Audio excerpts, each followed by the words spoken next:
space and matter. Every day, new discoveries are unlocking the mysterious, the mind-blowing, the deadly secrets of a place we call the universe. They've already wiped out the dinosaurs and many other species. And there's no doubt they will strike again. It would be a disaster far beyond biblical proportions. Investigating asteroids isn't just about science. Asteroids are going to be one of our biggest problems for humanity. It's about survival. So the smarter we can get before then, the more we can figure out, can we do anything about it? Get ready for the latest asteroid discoveries and daring new plans to go where no man has gone before.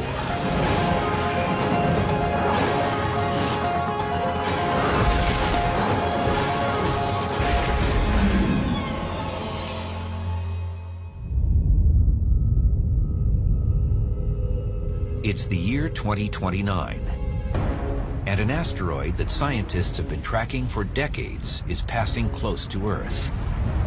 The asteroid is about 3 football fields wide.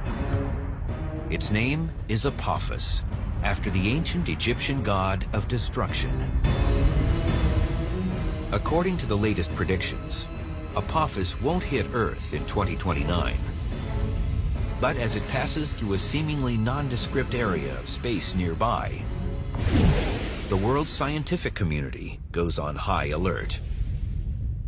Astronomers have calculated a very small region of space, which if Apophis happens to go through that region, then it will be set up for a collision with Earth in 2036. And this very, very tiny region, which is less than a mile across, just a few thousand feet across, is called the keyhole. An international cooperative of space agencies launches a rocket to take on Apophis. Now, you don't want to blow it up with a nuclear weapon. First, that would take a lot of energy, and it would just produce a huge number of fragments all heading toward the Earth. What you really want to do is give it a bit of a push that slightly changes its trajectory. That way we don't get a collision. But it's possible that the 30-million-ton space rock could simply be too massive. The collision hasn't knocked the asteroid far enough off course. The impact in 2036 is thousands of times stronger than the atomic bomb dropped on Hiroshima. The immediate crater is as wide as the island of Manhattan. It would create a crater over 2 miles wide. If Apophis were to hit a city, goodbye to that city and the surrounding region for 100 miles. From the shock wave, the blast, the winds coming out, from the impact ejecta, and from the massive earthquake equivalent that would occur, that would reach out and be felt over huge areas.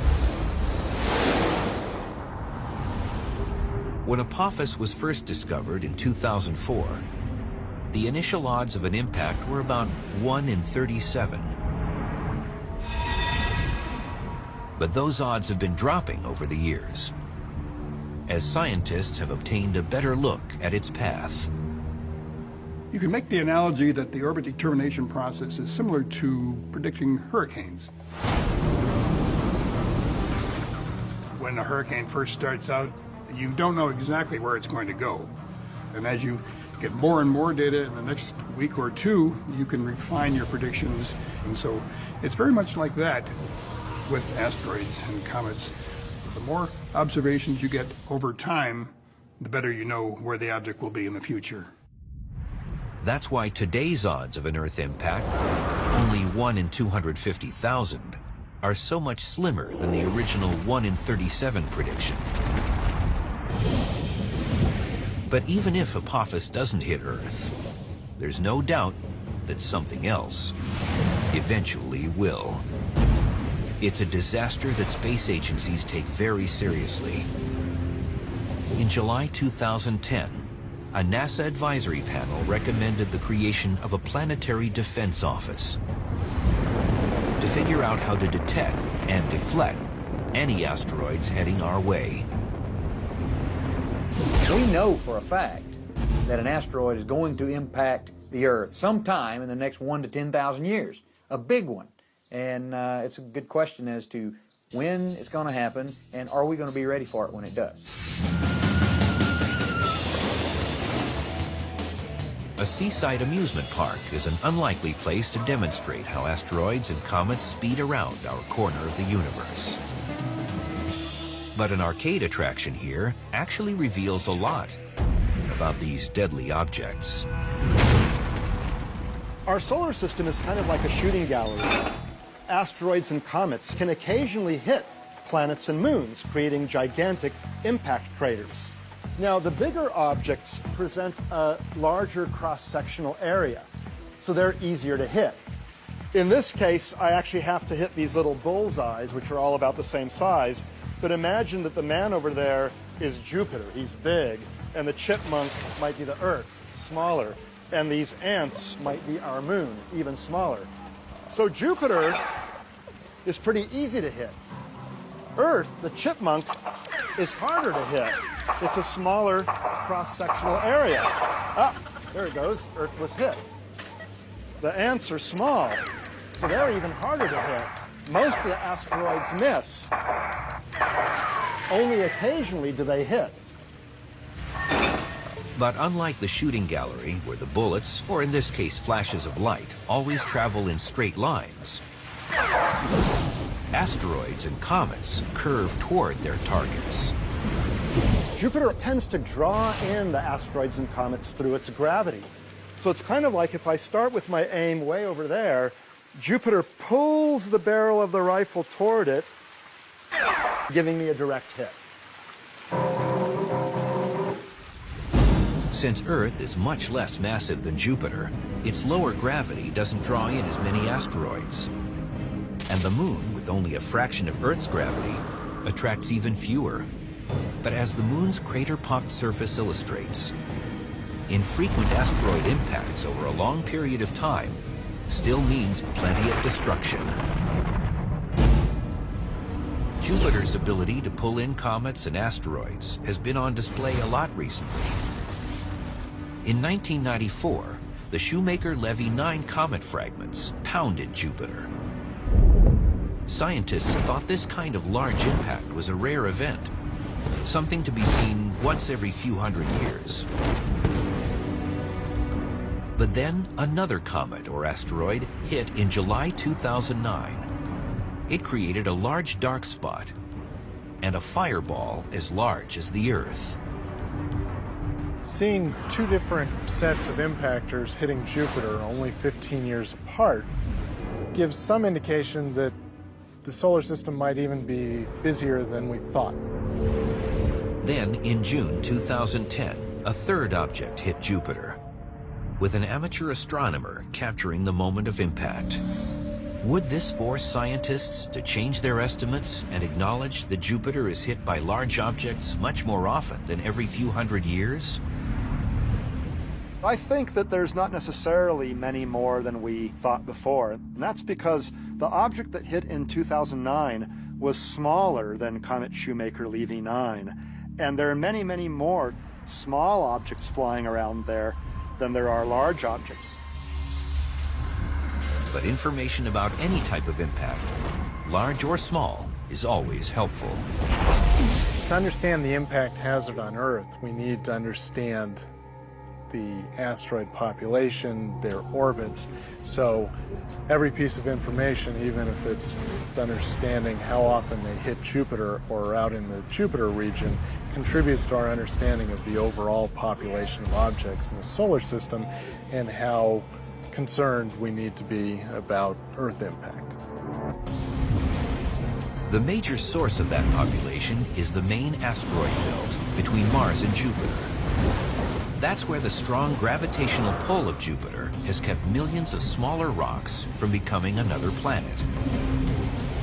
But that's not the whole story.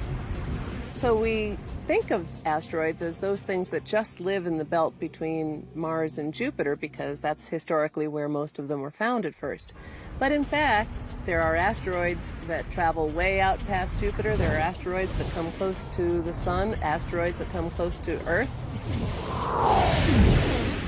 The largest asteroid is 600-mile-wide Ceres, which would stretch from Washington, D.C. to Chicago.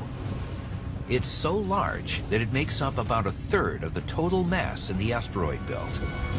An impact from something like that would be very bad news for every living creature on Earth. It's about 100 times bigger than the impactor that caused the Chicxulub impact, which resulted in the extinction of 70% of species on Earth and dinosaurs. So right off the bat, it seems like a bad thing, but it's a really, really bad thing. It would be a disaster far beyond biblical proportions. It would create a crater nearly as big as the United States, but while it was doing that, it would spew out molten material around the globe, create supersonic winds around the globe. It would be ugly. Luckily, Ceres is in a stable orbit around the Sun, and large asteroids are easy to spot and track. We'd probably have decades of warning if an asteroid larger than a mile wide had a chance of hitting Earth. But the smaller ones present a tougher challenge, as the latest information shows. There's far more small ones than large ones. So if you say the objects that are 1 kilometer or 2/3 of a mile in diameter or larger, we think there's about 940 of those, and we've discovered 86% of the population. If you move to smaller objects, say 100 meters and larger, we think there's about 50,000 of those, and we've discovered 10%. If you move to smaller still objects, 30 meter and larger sized objects, we think there's about 2 million of those objects, and we've discovered much less than 1%. Better telescopes coming online over the next decade will allow astronomers to identify many more asteroids of all sizes. But a 30-meter or 100-foot wide asteroid on a collision course with Earth might not be discovered until just before it hits. Something that size could still pack a devastating punch.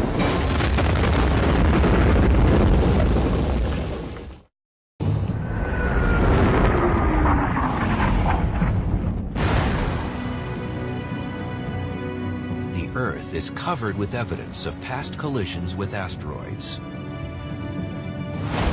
And today's scientists are working feverishly to figure out what's coming next. They know that enormous space rocks have wiped out most life on the planet in the past.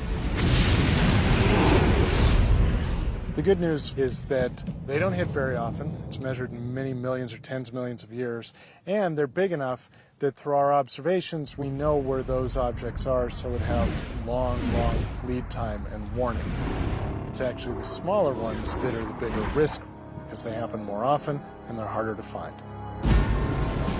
Imagine that one of these smaller asteroids is streaking toward a city. It may not be spotted until just a few hours before impact, leaving little time for evacuation and no chance to try and deflect it in space.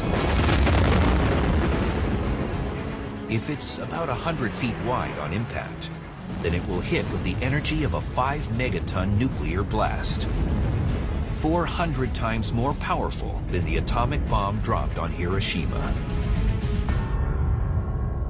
When it hits the Earth, it can cause a lot of damage because the crater that's produced is typically 10 or 20 times the width of the incoming object. So that would be 1,000 or a few thousand feet.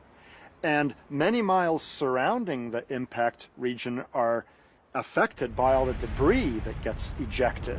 You'd have all this stuff raining down upon you.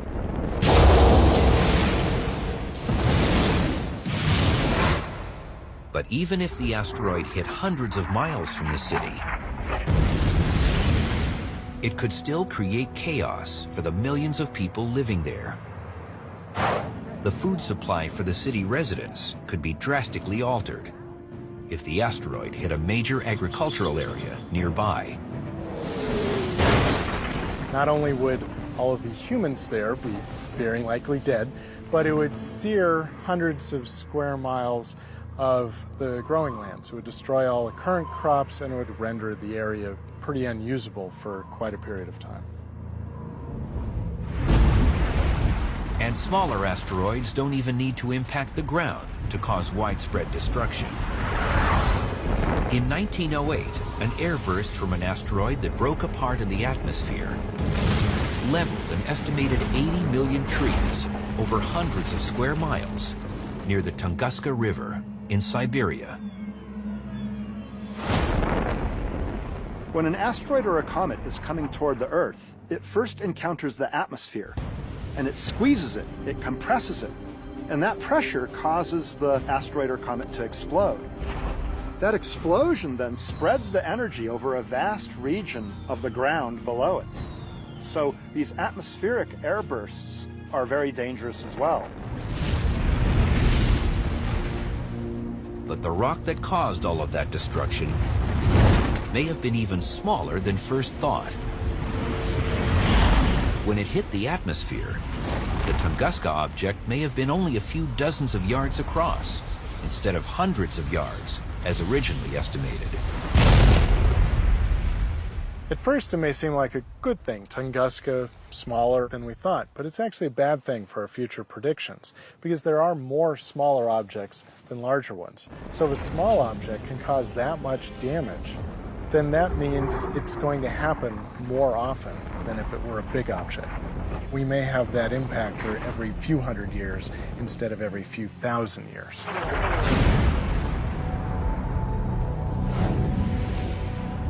At the really small end of the scale, below about 100 feet, space rocks are often known as meteoroids instead of asteroids.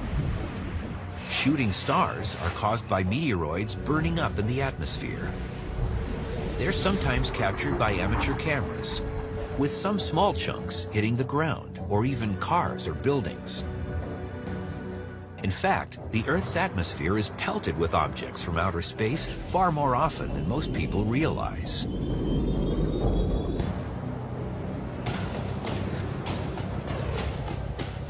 I'm here at this active rock quarry next to this big pile of crushed rock, because this is about the amount of stuff, the amount of dust and sand and pebbles that hit the Earth's atmosphere every day, about 100 tons. That's enough to fill about 6 or 7 of these dump trucks. Now down here we've got a basketball-sized rock. On average, about 2 of these slam into the Earth's atmosphere every single day. Next is the small car-sized object.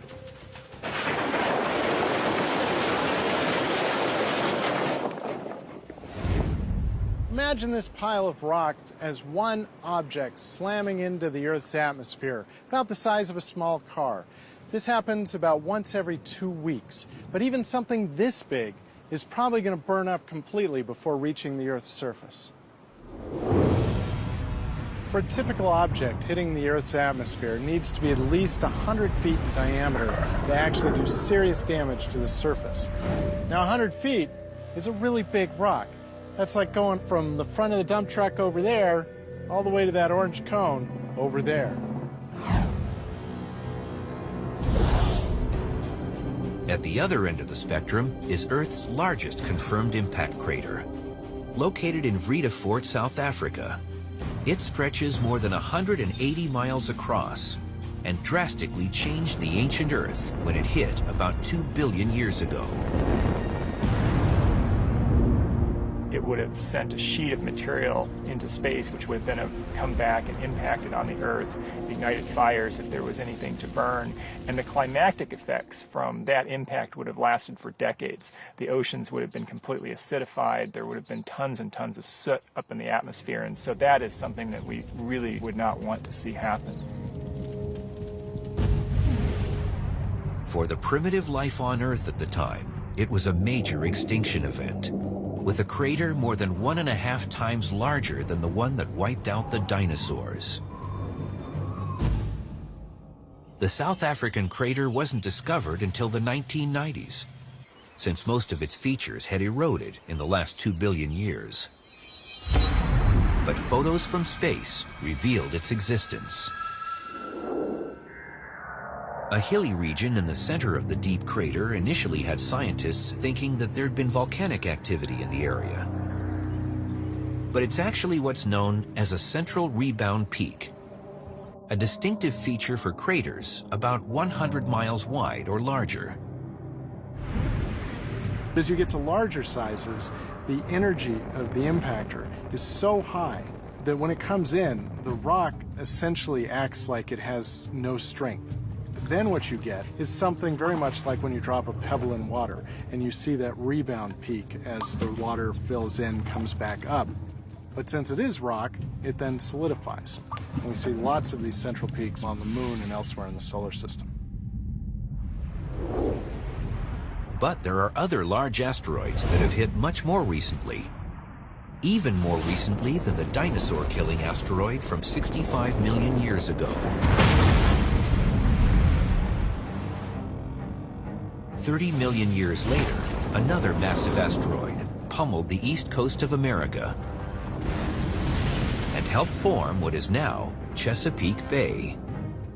We see evidence of debris from that impact all the way up and down the eastern seaboard, all the way up to New Jersey, New York, and comparable on the south end of it. The 55-mile-wide crater was hidden from view underwater until oil exploration confirmed its existence in the 1990s. And since the asteroid hit just offshore, it created a massive tsunami. Some say that the waves could have been 10, 20, maybe even 30 miles high. That's a big wave. The Appalachian Mountains are only a few thousand feet high, so even though a lot of the wave was diminished as it went inland, that's a lot of water, and it could well have flooded over the Appalachians and into what we now think of as the Ohio River Valley. And if that same impact happened today, the East Coast would never be the same again. An asteroid attack has the power to instantly kill millions of people. The largest impacts can also cause global catastrophes, threatening the very existence of mankind.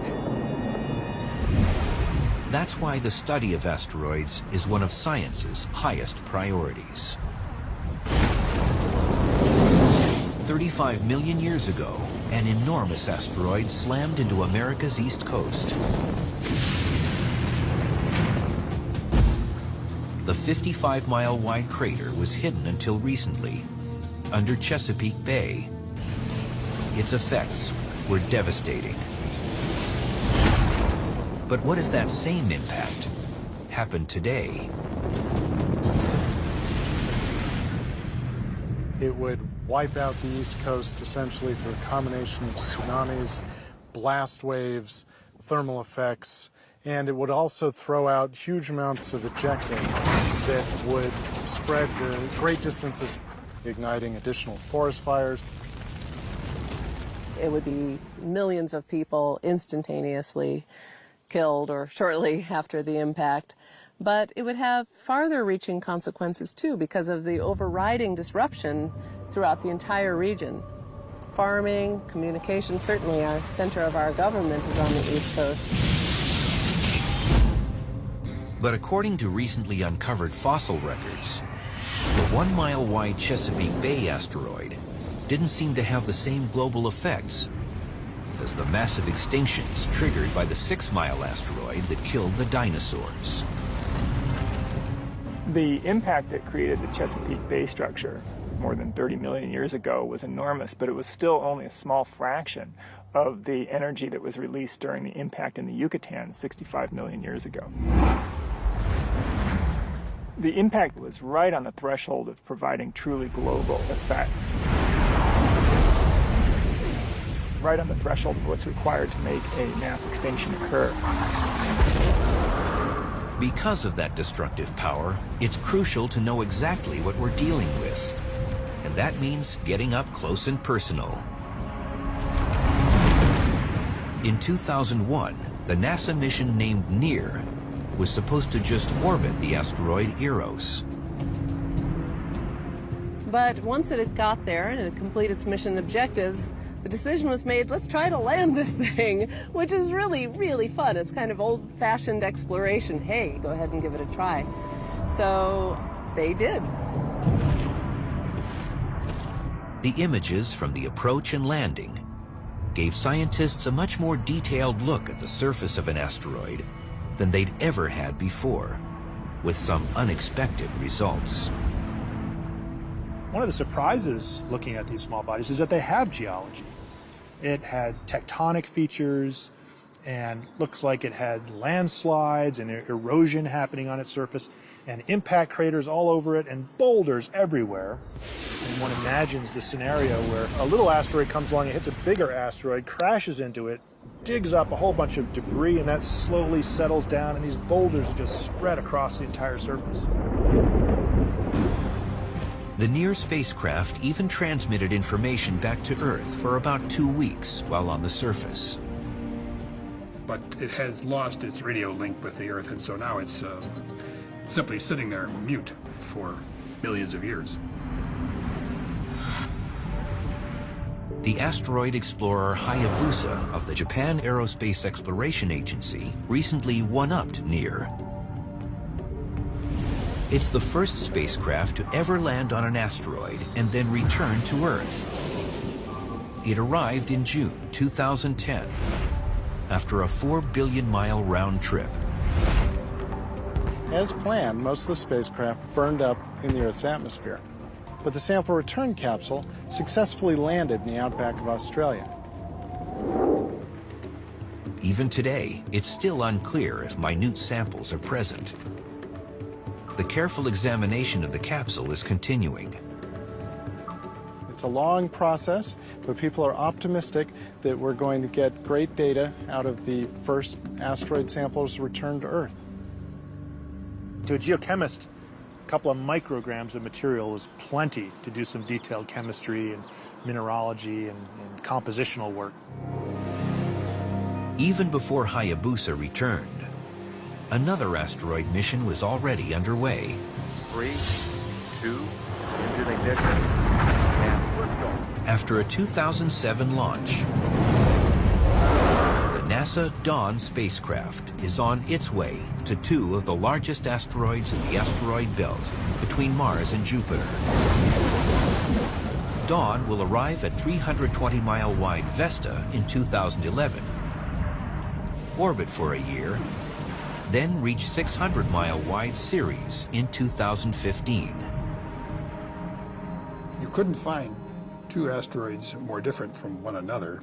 Ceres is thought to be relatively wet, perhaps subsurface ices.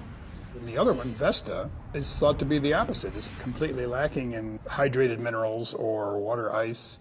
It's been heated over its lifetime to such an extent that it's thought to be layered. A surface layer, a mantle, and a core, much like the Earth. All of these missions are revealing that asteroids are made from a much wider assortment of materials than we first realized. There's a huge variety in asteroids. Some of them are iron-rich or nickel-rich, very much like this iron dumbbell. Others are very similar to this earthbound rock. They're stony, they're rocky. Still others are a combination between the iron type and the stony type. We've also got exotic things like rubble piles, which are like having this handful of gravel, but if it all were gravitationally bound in a big asteroid kind of a form. We also have X-comets. And X-comets have gotten rid of all their ices, and we're left with this fine-grained material held in a very porous type fluff ball. But asteroids are surprising us in other ways besides their composition. The Galileo mission on its way to Jupiter went past an asteroid called Ida and discovered that it had a little tiny moon called Dactyl. This was a big surprise, and now we see that that's not so rare an incident. Asteroids do come with their own moons, sometimes several moons. we're also learning that a lot of asteroids are traveling in pairs, as binaries, or even with 3 of them. And that's a very new set of observations and new thing to understand. Knowing how asteroids are grouped and what they're made of is more than a matter of scientific interest. Imagine in the future that an enormous, deadly asteroid is speeding towards Earth. It needs to be deflected if mankind is going to survive. But if we don't know exactly what the asteroid is made of, then the effort to save the planet could go horribly wrong.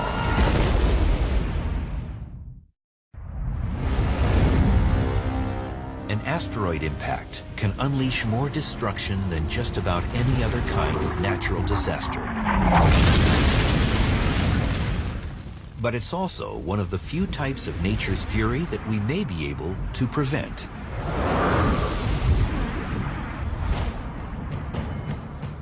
Imagine in the future that a huge asteroid is racing towards Earth at 70,000 miles per hour. International space agencies have banded together and launched a rocket in an effort to save mankind. The trick is to understand the enemy. Is it made of solid iron? Is it made of shattered rock? Is it made of a rubble pile, an exclamatory fluff ball?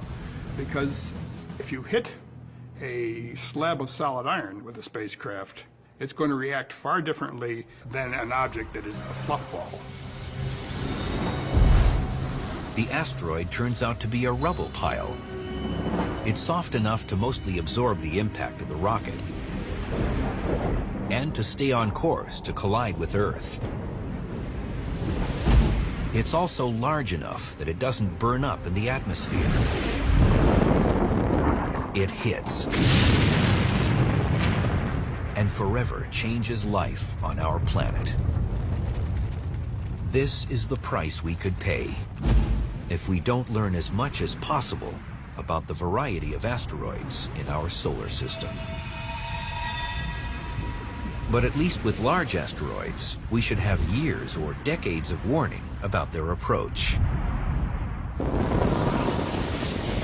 With comets, even enormous ones, the warning time will be measured in months. Why? That's what Clayton L. in Atlanta, Georgia, wanted to ask the universe. So he emailed us. Why would there be so much less warning time before an Earth impact for a comet compared to an asteroid? Good question, Clayton. We'd love to know when something might hit us. It turns out that asteroids are so nearby that we can track their orbits precisely. That means we can make accurate predictions of where they will be, tens or even hundreds of years in advance. That means we might be able to deflect them before they hit the Earth.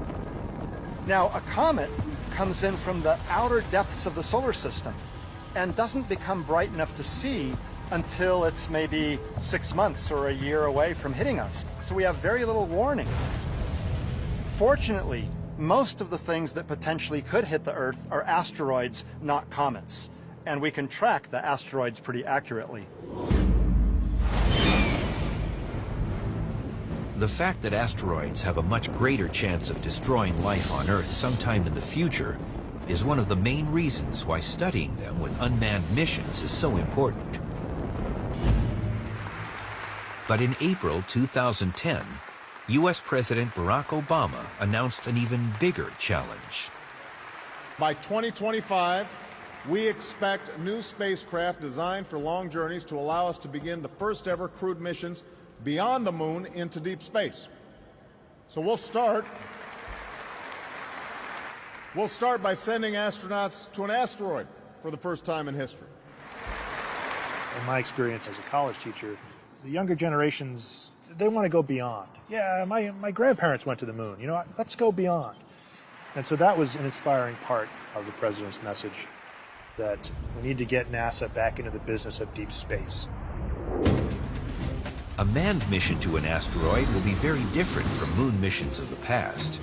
In some ways, it will be easier, and in other ways, much harder. Whichever asteroid the astronauts visit will likely be a lot farther from Earth than the moon. So the journey will probably last for months instead of the 8 days it takes to get to the moon. But the round trip will actually use less fuel than a lunar landing mission.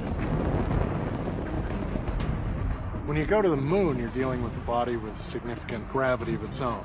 You're having to use more fuel to safely slow yourself down and descend all the way to the surface. When you head to an asteroid with very low gravity, even though you're going farther to get there, you aren't having to expend nearly as much fuel for things like getting to the surface. It also takes less propulsion ability when you leave the asteroid to head back to Earth. But landing on an asteroid surface will be much more challenging than setting down on the moon.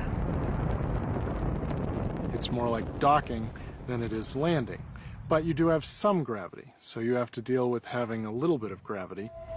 But you have to deal with actually anchoring yourself, holding on. You don't have to hold on when you're in the 1/6 Earth gravity of the moon. Exploring a small rotating asteroid will also be much harder for astronauts than hopping around on the moon. It'll be more similar to a spacewalk. Your sense of up and down is sort of screwed up. And you have to be very careful when you walk around on an asteroid because the gravity of the asteroid is so weak. A good jump can send you into an orbit around the asteroid or even send you out at escape velocity and escape from the asteroid completely. So you have to make sure that you're tethered down when you're exploring. But since rovers have already proved to be so successful at exploring other worlds, is there a strong reason to send astronauts to an asteroid? Astronauts, explorers, the public interested in space yearn to see what it's like in person through real human eyes. And that day is coming. Robots can do a lot and have done a lot in space exploration, but there is no better geologist than a human being. To be a geologist exploring an asteroid and being able to recognize the history of a particular region, looking at familiar types of geological formations, you know just what you want to do. You want to go sample that rock, you don't want to go sample that rock. Asteroids are also important because of the resources they might contain. The year is 2050, and a crew of astronauts has just landed their spacecraft on an asteroid. They're not here to explore. This is merely a pit stop. But what types of precious resources could this small rocky world possibly contain?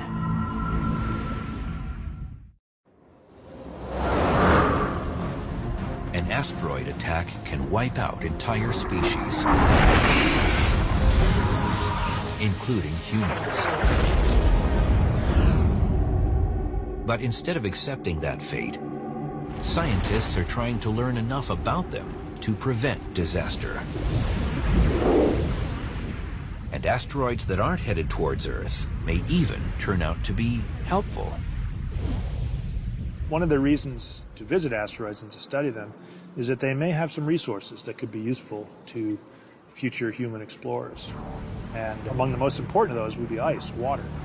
People are going to need ice to live and drink and use in a practical sense. The year is 2050, and a crew on its way to Mars has just stopped at an asteroid for water and other supplies. The oxygen in the water can be separated to refill the crew's breathing tanks. But there's even more that this rocky supply station has to offer. It's conceivable that with advanced technology, we could go to those asteroids, break down the water, and use the hydrogen and oxygen as fuel to take spacecraft even farther.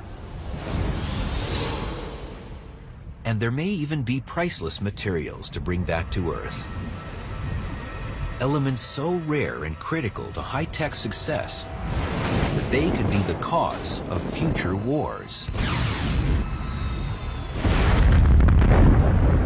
Some asteroids have platinum and titanium and rare earth elements that are important in many aspects of electronics, which are called rare earth elements for a reason, because they're rare on the Earth. They might not be so rare in certain kinds of asteroids. But the most important reason to investigate asteroids remains their ability to instantly kill millions of people or wipe out the human race altogether.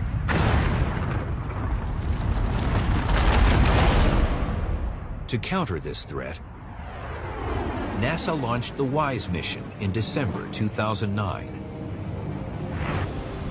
The Wide Field Infrared Survey Explorer has already found 25,000 asteroids and more than a dozen comets that were too dark to find using visible light. It's actually looking all around our solar system, hopefully to look at 99% of the sky and try and map more of these near-Earth objects, these asteroids that we haven't found in the past. And hopefully that'll help us in understanding if there are any that are in near-term collision courses with the Earth. And even though it doesn't usually make front-page news, there are already plenty of asteroids that pass close to Earth. In April 2010, a 70-foot wide asteroid passed within 220,000 miles of Earth, which is closer than the distance from the Earth to the Moon. And a few months before that, a 23-foot wide asteroid came much closer. In the winter of 2009, in November, there was an asteroid that passed so close to the Earth. It was only 8,000 to 9,000 miles away at its closest approach. And we didn't know about that until it got fairly close. That's about the same distance as flying from Los Angeles to Mumbai, India. And back in 1972, a tourist's camera near the Grand Tetons in Wyoming captured a much closer pass by a similar-sized object. The 1972 event was about as close as you can get to a collision without actually colliding. On its way in, it was going to collide with the Earth, but it skipped off of the atmosphere due to the pressure of the air, like a pebble being skipped off of the surface of a lake. That was a really close call. Then, in October 2008, a small and seemingly uneventful impact occurred in a remote part of the African country of Sudan. But it actually represented a giant step forward in the science of predicting asteroid impacts. A small asteroid was discovered, and it was predicted to land in Sudan the next day, and it did. Now, this is the first case we have of an object that was discovered and then predicted to land at a particular time and place. And in fact, fragments of this object were later found over the desert. But that was only a small impact with a single day's notice. Today, the jury is still out on whether we'll be able to identify and deflect something that could inflict catastrophic damage on Earth. Scientists believe there are still millions of unidentified asteroids out there capable of destroying a city. Or worse. Will we be able to figure out which ones will cross our path? And will we be able to prevent them from slamming into Earth? The stakes couldn't possibly be any higher. Each new discovery in the world of asteroids isn't just a scientific advance, but an opportunity to